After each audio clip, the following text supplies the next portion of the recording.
O Velho Testamento é composto por livros escritos em múltiplos gêneros e em diferentes épocas históricas do povo hebreu. Eu falei na semana passada, vamos lá, entrar no ritmo. Quem veio semana passada? Levanta a mão aí. Eu falei que o Velho Testamento, que a Bíblia, ela tem 3 características fundamentais. Quem lê a Bíblia tem que saber essas 3 características, que a Bíblia, ela é primeiramente o quê? Histórica. Então, histórica. Segunda, ela é revelada. E que mais? Ela é simbólica. Ela é simbólica. Ela trabalha com figuras de linguagem metafórica.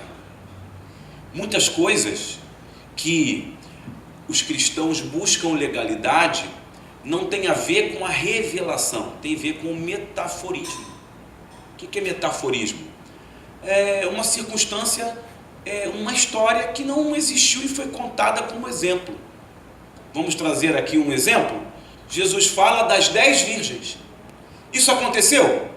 Jesus usou uma figura de linguagem para explicar alguma coisa.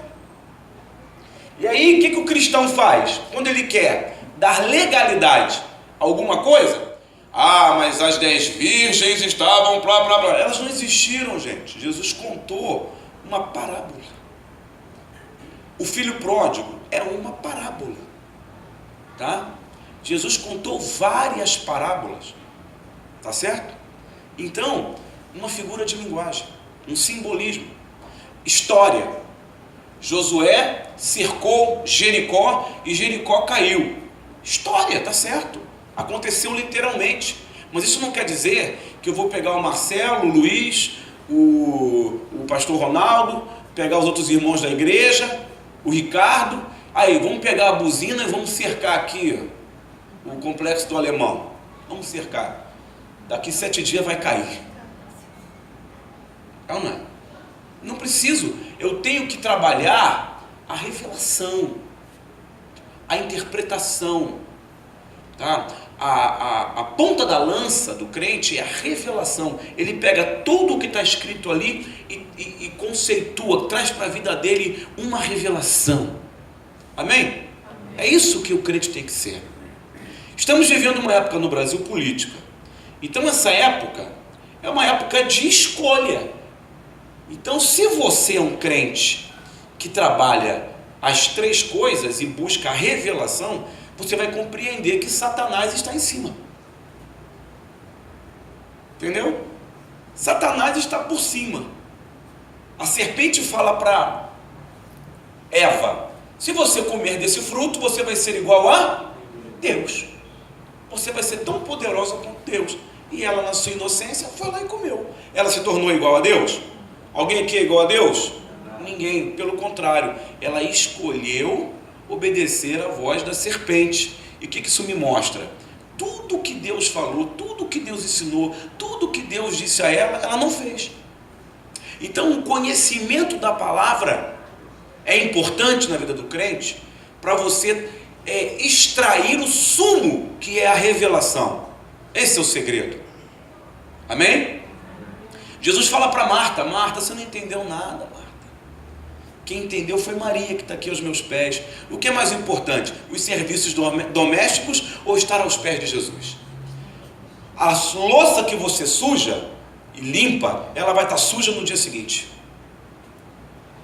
Tudo que você faz na sua casa, daí 2, 3 semanas, suja, estraga, apodrece. Quem faz obra? Eu fiz um banheiro lá em casa, meu Deus, que trabalho aquilo me deu. Quando eu terminei, falei, fechei o banheiro.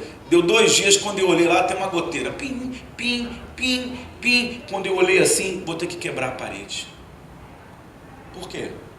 As coisas se repetem, mas as palavras de Deus, as coisas de Deus são eternas. A bênção de Deus é para sempre. A palavra de Deus que você aprende aqui é para sempre.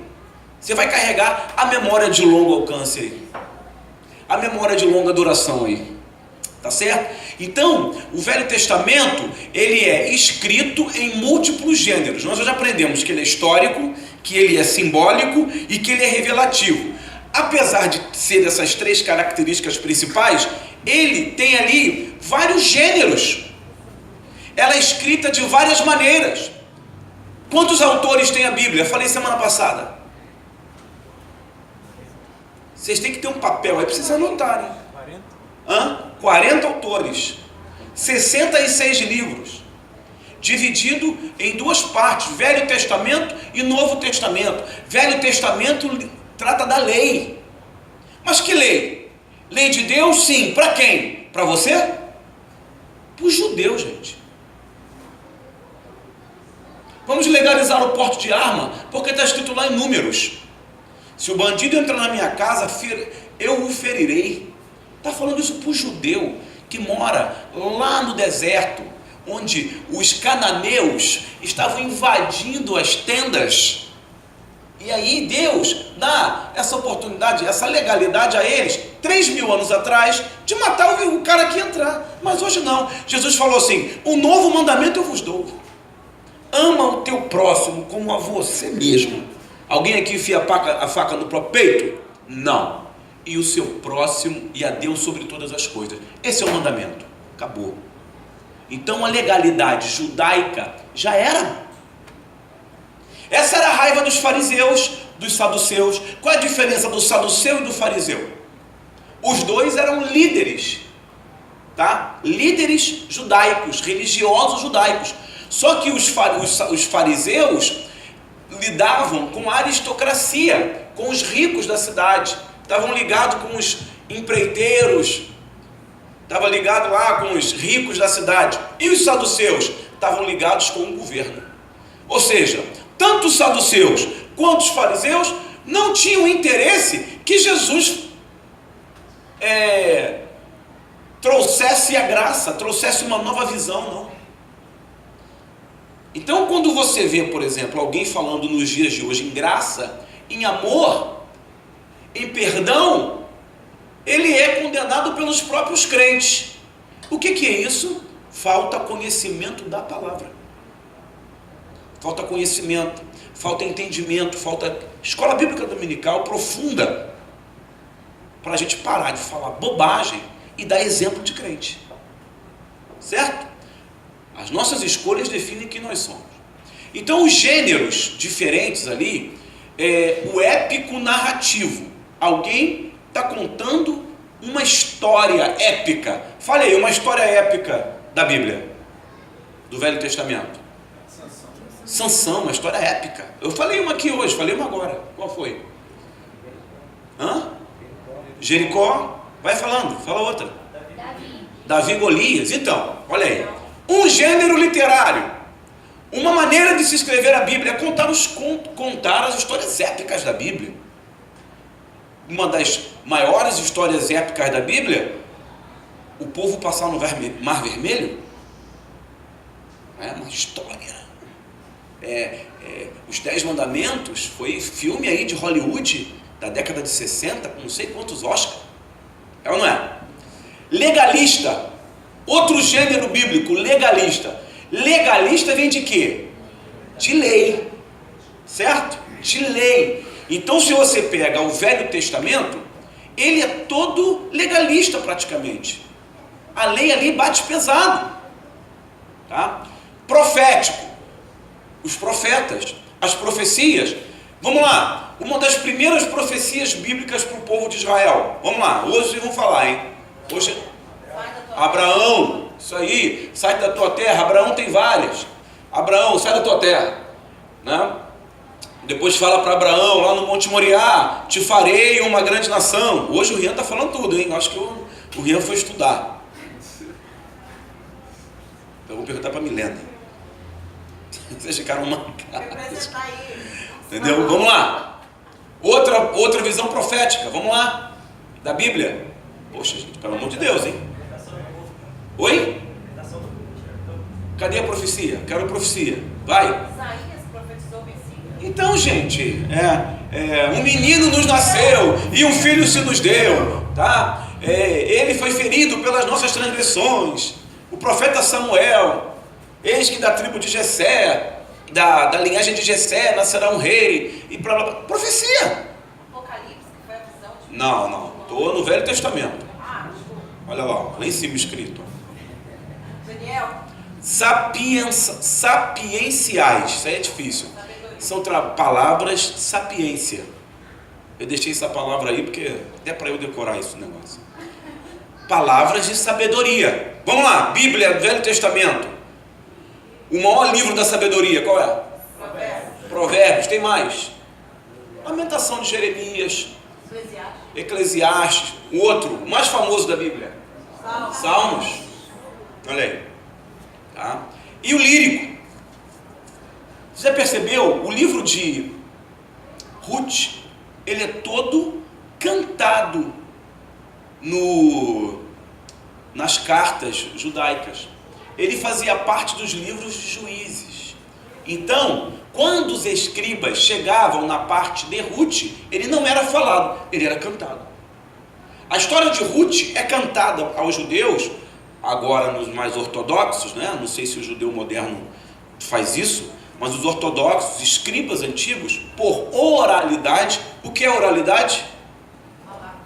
Você não tinha escrita e nem tinha papel, ninguém sabia ler nem escrever. A história era contada por oralidade. Quando chegava na vez de ler o livro de Ruth, parava-se de ler, o escriba ler, ele parava tudo e cantava o livro. Devia demorar um dia, né? Porque o livro é bem grande. Tem 6 ou 7 capítulos, se não me engano. Próximo. Épico. Foi o que eu falei. Histórias reais. Legalistas. Normas, preceitos. Tá? O governo teocrático. O governo teocrático é quem que manda? É o governador? É Deus. Teo é Deus. Teocrático. Cracia, governo. Teo quer dizer Deus no grego. Cracia quer dizer governo. Governo de Deus. Existem governos teocráticos nos dias de hoje? Existe. O Estado Islâmico. Não quer dizer que o teocrático é o nosso Deus. Pode ser qualquer Deus. O Estado Islâmico, eles dizem que Alá é que rege tudo. E mata, lança bomba. Geralmente governos teocráticos são demagogos, são hipócritas, são mentirosos.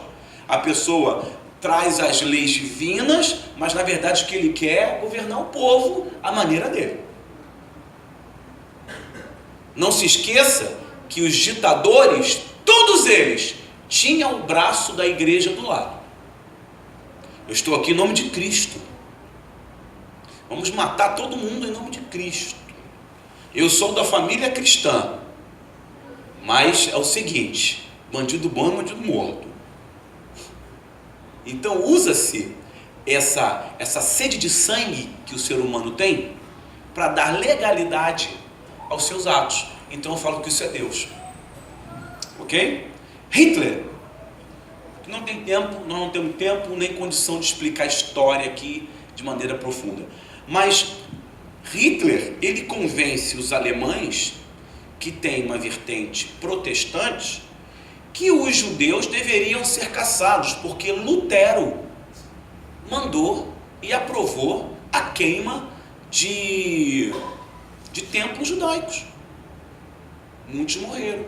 Então Hitler ressuscita isso e, com a sua demagogia, com o seu lero-lero bom, engana o povo já tem sede de sangue, porque os judeus sempre foram ricos, aonde eles vão eles têm prosperidade, ninguém gosta de ver o outro rico, vamos tomar isso deles, vamos botar esse povo para trabalhar, mas na verdade foram dizimados.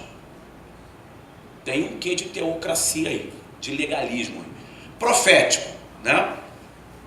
Eu já falei, inclui oráculos e visões de ações simbólicas. Próximo. O lírico, textos poéticos, geralmente em verso, que expressam sentimentos e experiências profundas, canções. O Salmo é um livro lírico, totalmente lírico. Cantares de Salomão é um gênero lírico, é um tipo de texto lírico, cantado, poético. Cantares de Salomão. Quando eu comecei a namorar a Daniele, tem uns textos lá em Cantares bom para quem está querendo, né, namorar. Agora você riu, né, Isabel? Vai. Olha, tem que estar preparado, hein? Tem um lá que fala assim: os seios da minha amada são como duas torres apontadas para as montanhas. Tem que ver se combina, né? Uma coisa com a outra, né? Imagina, ele fala assim: os seios da minha amada são como setas apontadas para o chão. Ó, misericórdia. Sapienciais, coleções de frases, provérbios, alegorias, refrões, tá? Tem a ver com a sabedoria bíblica. Matei a charada, entenderam? Estou nem perto do que eu vou falar hoje. Vai.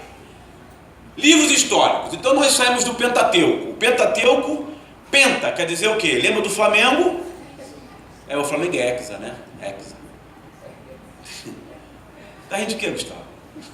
Penta, quer dizer o quê?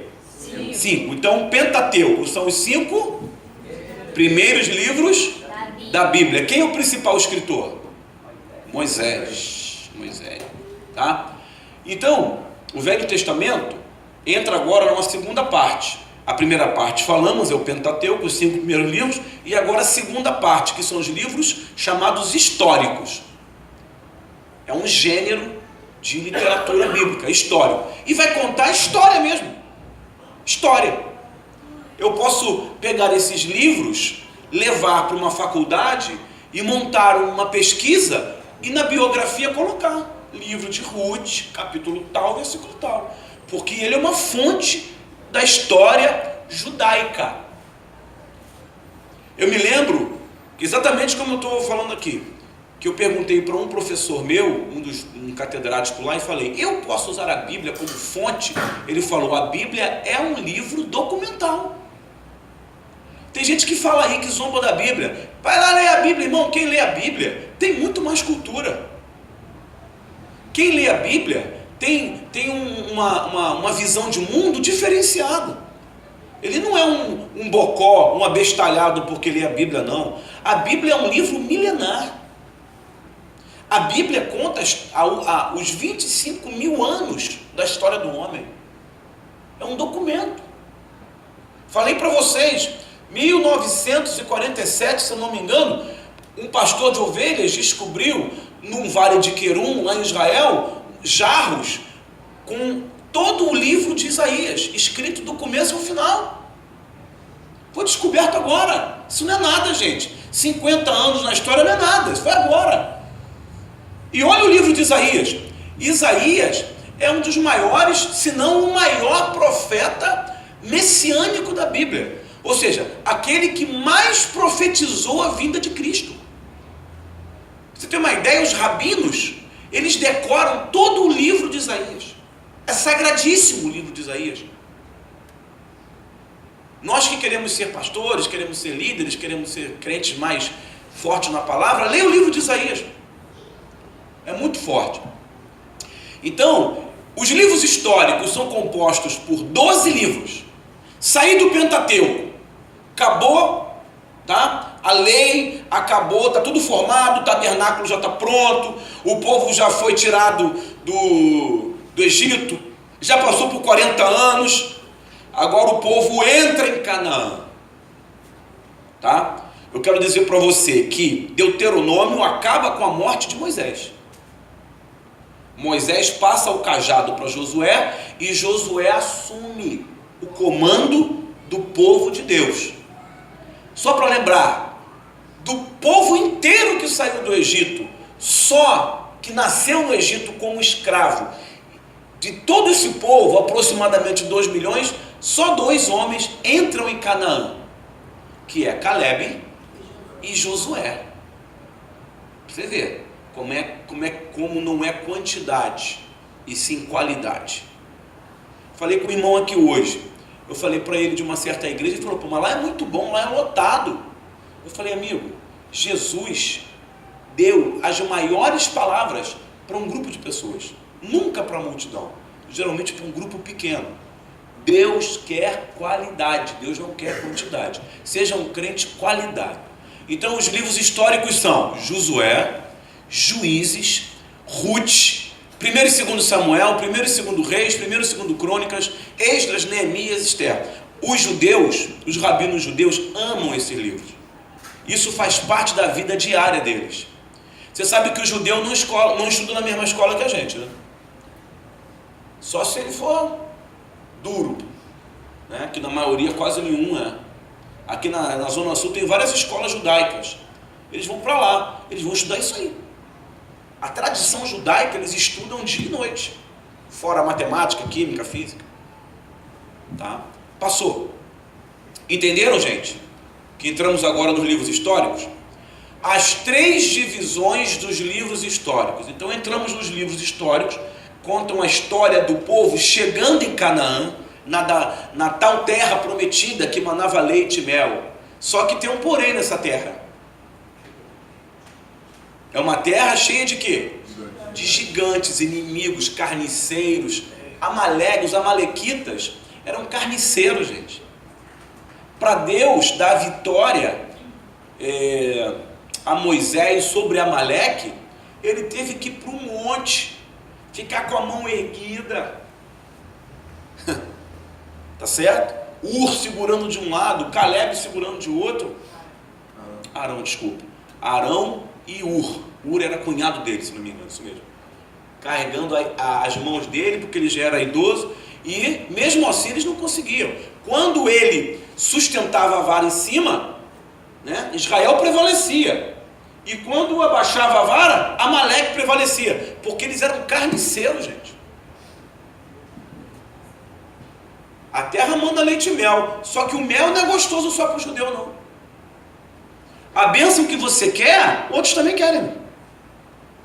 Não é só para você, não. Senhor, me enriquece. Opa, não é só você que quer ficar rico, não, querido. Tem outros que querem também. Livro de Josué, entramos nele. É o primeiro livro, né, dos livros históricos. E faz parte de uma divisão que vem antes dos reinos. Você sabe que os reis na Bíblia, tá, foi um pedido do sacerdote, do povo ou de Deus? O povo. Olha, gente, olha como é que a Bíblia é viva. Vamos trazer para os dias atuais. O povo que é um herói no governo. É ou não é? Estou falando de qualquer um, não estou dizendo aqui um ou outro, não. As pessoas heroificam os líderes políticos e eles são uns porcaria nenhuma igual a gente. É ou não é? Então o povo, dá-nos um rei, precisamos de um rei. Deus falou, deixa eu ser o rei de vocês. Isso vai acontecer na segunda parte dos livros históricos. Que aí vem Saul, depois vem Davi, vem Salomão. Mas antes disso, quem é que ordenava? Quem administrava o povo? Primeiro vem Josué, depois os juízes. Os juízes, que eram os homens que tinham o melhor caráter entre as tribos. Esses homens eram escolhidos. Por exemplo, pensa aqui, quem vai ser a pessoa que vai dirigir aqui a igreja? Vamos escolher a pessoa que tem o melhor caráter na igreja. Vamos escolher essa pessoa. Era assim. E esse juiz administrava o povo. O livro de Juízes é isso. Então, voltando a Josué. Josué entra com o povo, mais ou menos em 1405 a.C. A terra prometida foi ocupada pela fé e coragem. Só para botei a título de curiosidade, tem algumas bíblias que falam que o nome de Josué também era Oséias. E Josué e Oséias é uma configuração judaica que surge o nome Jesus. Então Josué, Oséias e Jesus é como se fosse o nome assim, Fábio, Fabiana, Fabíolo, Fabiano, entendeu? Está dentro da mesma etimologia, da mesma construção. E isso nos dá o quê? Uma noção de líder, tá? De guia. É isso que Josué é. O livro mostra a entrada em Canaã. Josué escreveu parte do livro. O Talmud ajudou a completar o livro de Josué. Lembra do Talmud? Falei aqui na história das religiões. O Talmud é o segundo livro mais importante para o judeu. É o livro da sabedoria judaica. Não foi escrito pelos patriarcas nem pelos profetas. Foi escrito pelos sábios judeus, pelos rabinos. Então muitos sábios judeus, hebreus ainda, né? Trazem um complemento do livro de Josué. Porque Josué morre e alguém continua contando. O Talmud conta isso. Tá? O primeiro livro mostrando a nação hebraica em sua terra. Então a importância do livro de Josué é porque é o livro onde culmina tudo aquilo que Deus prometeu para Abraão. Eu vou te dar uma terra, eu vou te dar um povo, eu vou direcionar você para um lugar, eu vou escolher um lugar onde você vai reinar, onde o meu povo será como as estrelas do céu, a areia do mar. Olha o povo chegando aí, com uma pequena diferença, né? Tinha Golias lá dentro, tinha Jericó, tinha um montão de problema lá. O livro de Josué mostra duas maravilhas, dois épicos contos. Primeiro, a queda do muro de Jericó, e o outro, que é quando Josué manda o sol parar na batalha em Gibeon. Isso é fantástico. Quem lê Bíblia tem que passar por essas coisas e dar uma orada, falar com Deus, ler de novo, porque são coisas extraordinárias. Vamos lá. Deus escolhe Josué como seu sucessor, o de Moisés. Então disse o Senhor a Moisés: toma Josué, filho de Num, homem em que há o quê? O Espírito. Olha, quem vai ser o sucessor dele? O Espírito. E impõe tua mão sobre ele, e apresenta-o perante Eleazar, que era o sacerdote, e perante toda a congregação, e dá-lhe as tuas ordens na presença dele, e põe sobre ele a tua glória, para que lhe obedeça toda a congregação dos filhos de Israel. Então, por exemplo, o pastor Ronaldo foi ungido pastor aqui. Para ele ser ungido pastor, ele tem que ter o Espírito de Deus e a aprovação do líder da igreja. Às vezes a pessoa fala assim: Deus me mandou ir para outro lugar, viu? Deus tem falado comigo para eu seguir caminho e abrir uma igreja lá no céu. Já viu gente falando assim: Deus mandou eu sair daqui e abrir um ponto de culto, vou abrir uma nova igreja. Eu não conheci, mas eu fiquei sabendo de caso aqui que o camarada foi consagrado a pastor aqui, saiu daqui e abriu outra igreja, com nome parecido com o nosso ainda, cruzada não sei do que. Não tem aprovação de Deus, irmão, nem do homem. Pode pregar bonito, pode falar bonito, pode evangelizar, ele vai ter lá meia dúzia de gente, mas não tem a bênção do líder. Não tem, não adianta. É remar contra a maré, é princípio bíblico. Princípio bíblico não se quebra. E as pessoas só seguem ele se verem nele a bênção do líder e a bênção de Deus. Pastor, Deus mandou eu sair daqui para outra igreja. Mas quem mandou você ir para outra igreja? Deus. Deus não falou nada comigo e falou contigo? Deus quebra a hierarquia? Quer uma prova que Deus não quebra princípio? Jesus estava lá. Assim que ele faz 29 anos, ele vai lá para o Rio Jordão. Quem está batizando lá? João Batista. Quando João Batista vê Jesus, o que João Batista fala? Vem aqui para você me batizar. Você é o Filho de Deus. Você é Jesus. Sabe o que Jesus falou para ele? Que tudo seja feito conforme a vontade do meu Pai. Você vai me batizar. Deus não quebra princípio, nem do próprio filho dele. Jesus teve que ir lá, a própria criatura pegou o Filho de Deus e batizou ele. Pode ir, está batizado em seu nome mesmo. Entendeu? Não quebra princípio. Pastor, Deus mandou o quê? Fica quieto, cala a boca. A sua aí, cala a boca. Próximo. Josué assume a liderança sobre a bênção de Deus. Olha aí, o momento que ele pega a liderança. E os filhos de Israel prantearam a Moisés 30 dias, o luto, nas campinas de Moabe. E os dias de pranto no luto de Moisés se cumpriram. E depois disso, Josué, filho de Num, foi cheio do espírito de sabedoria. Irmão, o espírito de sabedoria está conectado com a palavra. Você quer ser um homem cheio de bênção, cheio de fé, com vitória? Viva a palavra, conheça a palavra. Isso que ele está fazendo aqui. O Marcelo falou uma coisa interessante para mim ali. Eu falei, olha, ele falou, eu tinha um dinheiro para receber, não recebia. Quando eu fiz um voto a Deus, no dia seguinte, Deus me deu o dinheiro. O cara não me pagava, não me pagava, não me pagava, não me pagava. Eu falei, Deus, se o Senhor me pagar, se o homem me pagar, eu vou tirar esse dinheiro para um determinado fim. No dia seguinte, o dinheiro entrou na conta dele. E agora? Aí vem a sabedoria. Não é melhor não arrumar problema com Deus, porque Deus também testa o homem.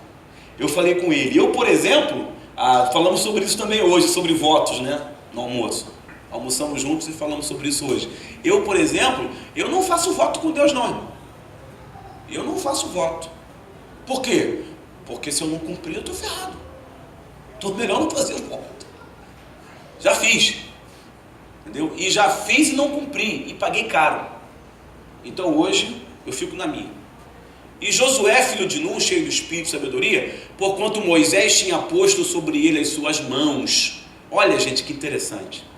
A sabedoria é quando você tem o Espírito de Deus e a submissão à liderança. Você sabe que eu fico bobo de ver? Eu vou por essas igrejas aí, às vezes o pastor é semi-analfabeto, mas cheio de Deus, sabe? Não tem a sabedoria da letra, mas tem a sabedoria da vida, da experiência, da oração, porque isso também é muito importante, né? E aí, ele tem obreiros que são advogados, que é delegado de polícia, que é empresário, não fazem nada sem a bênção do pastor. O pastor é um líder mais com juízes, médicos, e ele é o líder. Por quê? Porque a bênção vem de Deus. Você pode ser sábio em todas as letras, mas se você não tem a bênção de Moisés, você não vai a lugar nenhum, ninguém te segue, ninguém vai atrás de você. Vai. As ruínas de Jericó, isso é uma foto, tá? Isso não é desenho não. E essa aí não é a foto das ruínas do muro. Primeira vez que eu fui em Israel, olha só, em 1998, eu fiquei 30 dias em Israel. Foi a maior viagem que eu fiz, a primeira. Aí eu estava dentro do ônibus, né? Do carro. Pra ela. Aí o guia falou assim, vamos passar agora em frente a Jericó. Irmão, todo mundo no ônibus correu para a janela. Aí ele, o que foi? Não, queremos ver as muralhas de Jericó. Alguém falou, irmão, as muralhas já caíram há tantos mil anos atrás. É automático. Então as ruínas que tem lá é da cidade. Então, essa é uma das ruínas, tá? Próximo. Outra. Tá vendo essa coisa redonda aí? Quando o povo de Israel toma a cidade, eles trazem da tecnologia egípcia. Que tecnologia? Isso aí, por exemplo, é um silo, ou siló. Sabe o que é isso? É um lugar de armazenar comida e água no deserto. Como você vai ter água no deserto? Então, eles trazem do Egito uma tecnologia, uma tecnologia de engenharia para guardar água, a água não estragar, e também guardar a própria água, a temperatura da água mantinha os grãos frescos. Isso chamava-se silo, tá? A cidade ficava em volta dos silos. Então o povo trabalhava em função do trigo. Por isso que se fala muito em pão, muito em trigo, muito em grãos, milho. Porque no deserto se cultiva grão, não se cultiva vegetal.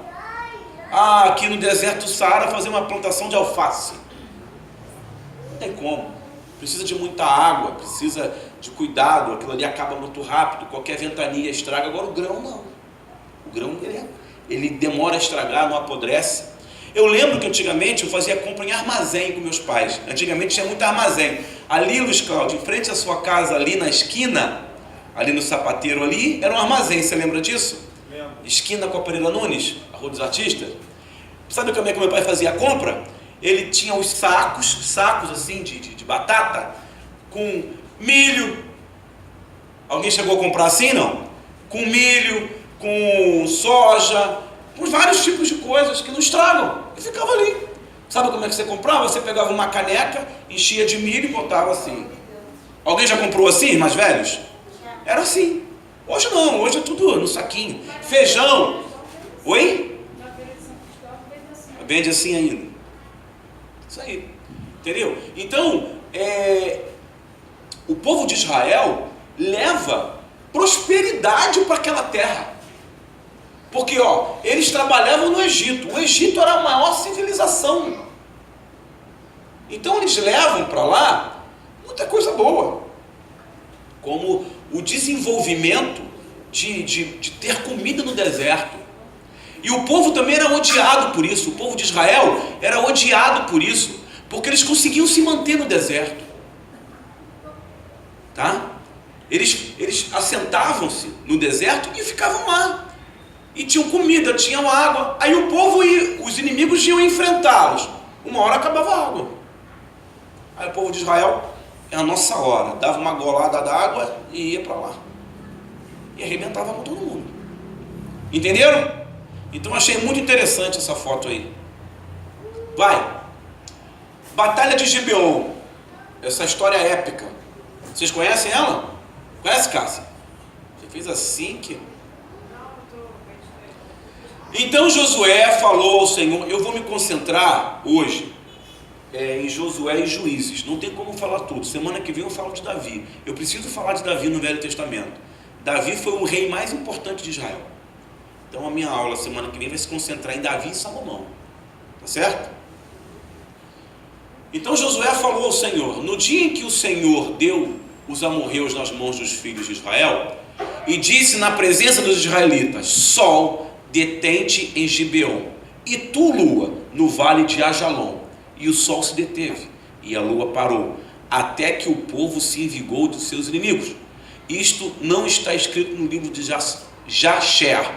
O sol, pois, se deteve no meio do céu, e não se apressou a pôr-se, quase um dia inteiro. Vou explicar. Nós sabemos, caros alunos, adolescentes, que a Terra, ela tem dois movimentos. Quais são? Aí você lembrou, né? Ela gira em torno de si mesma, do seu próprio eixo, que é a rotação, e ela gira em torno do Sol. Então ela faz dois movimentos. E aí, a Bíblia, de nós os malucos, nós os loucos, acreditamos que, foi aquilo que eu falei semana passada, a Bíblia, ou você acredita ou não acredita. Eu acredito numa parte, mas na outra eu não acredito. Não, ou tudo ou nada. O crente é assim, ou tudo ou nada, né, pastor Arnaldo? Ou tudo ou nada. Não tem como servir a dois senhores, ou tudo ou nada. Então, debateram isso aí. Como é que pode? O cara levanta e não foi o sol que parou, porque o sol não se move. A terra teria parado. E aí, irmão, recentemente, não sei se alguém já leu sobre isso aqui, fez uma pesquisa sobre essa rotação e translação da terra.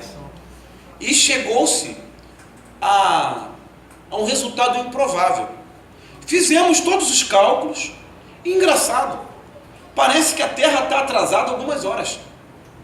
Vamos recalcular. Pegaram o supercomputador, aí recalculou os últimos 5.000 anos do tempo que a Terra demora para fazer translação, para fazer a rotação, e os cientistas chegaram à mesma conclusão. O computador diz que a Terra está atrasada.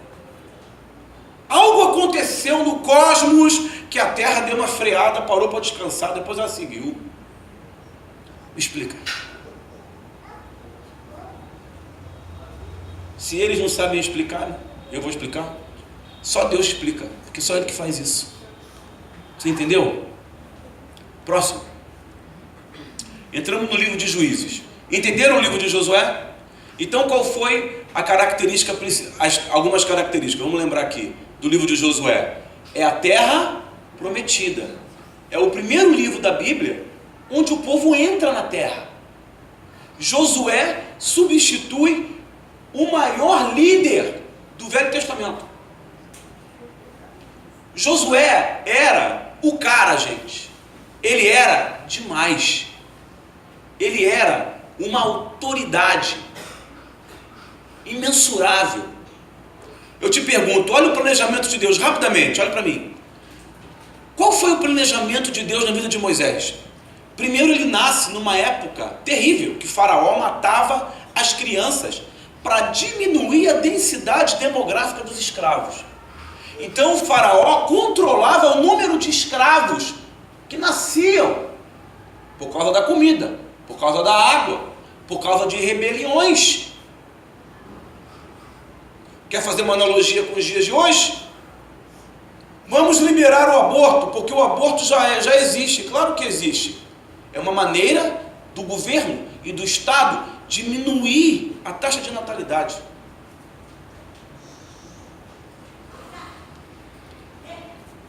Vamos colocar os federais, as tropas do governo, os militares, nas favelas. Está levando saúde, educação, dentista, tá? Melhoria de vida? Não. Está só mantendo o pobre no lugar dele. É o mesmo espírito. Fica quietinho aí, senão a gente passa o cerol. Entram nas casas sem pedir licença. O lar é inviolável pela lei, mas na favela eles entram. Porque lá, meu amigo, lá quem manda é a bala, é a violência, é a força. É ou não é? Tem gente que mora em comunidade e sabe o que eu estou falando. Então, nos dias de hoje, tá? Não sempre foi assim, mas hoje está bem descancarado. Pobre, você fica aí, você não tem que subir, você não tem que melhorar. Negro, você fica aí, você ainda é escravo. 62 mil mortos por assassinato só esse ano no Brasil. Só assassinato, a bala. 90%. Vou te dar uma chance. Qual a cor? Negro. Tentativa de branquear a população. Sempre houve isso. Princesa Isabel tentou branquear a população. Quando ela abole os escravos vão tudo para aqui, ó. Precisando da cidade, ficam perambulando, não sabiam ler, não sabiam escrever, todos ferrados de tanto apanhar, tudo torto, tudo quebrado, doentes. Aí ela manda uma carta para o conde de Santa Vitória e fala assim: me conceda terras para eu pegar os negros e jogar eles lá no interior, porque eu estou trazendo italianos para trabalhar aqui. Tentativa de branquear a população e esconder o negro lá atrás. Viu por que chama o professor de história de comunista? Porque a gente conta a história de quem perdeu, não conta a história só de quem ganhou. Então Faraó, ele queria o quê? Botar a população escrava naquele número razoável. O que ele fez? Matem as crianças. Imagina, irmão, a maior honra do pai judeu é ter um filho homem. A primeira oração que o judeu faz, lá no Muro das Lamentações, já ensinei para você: Yahvé, te agradeço por não ter nascido mulher, e porque eu sou homem. E aí o que o faraó faz? Vamos acabar com os filhos. E aí manda matar. Joquebede vai, abraça o filho, consegue esconder o filho, coloca ele nas águas do Nilo. Isso era projeto de Deus. Moisés, que era levita, vai na cestinha boiando. Quem encontra ele? A filha de Faraó. Mas por que isso? Porque Deus tinha um plano para preparar ele. Ele nasce, ele cresce nos palácios egípcios, aprendendo a ler, escrever, a tocar, poesia, convivendo com os ricos, com os milionários, convivendo com os sábios, convivendo com a matemática, convivendo com a ciência. Vai estudar em Alexandria, a primeira universidade do planeta, da humanidade, uma das primeiras, melhor dizendo, e ali ele estuda, aprende vários idiomas, conhece, se torna general, arte da guerra. Tu acha que o povo de Israel, quando vai para a guerra, vence tudo por quê? Porque ele estudou na escola dos generais egípcios, gente. Então ele era o cara. Ele era o cara. Você entendeu?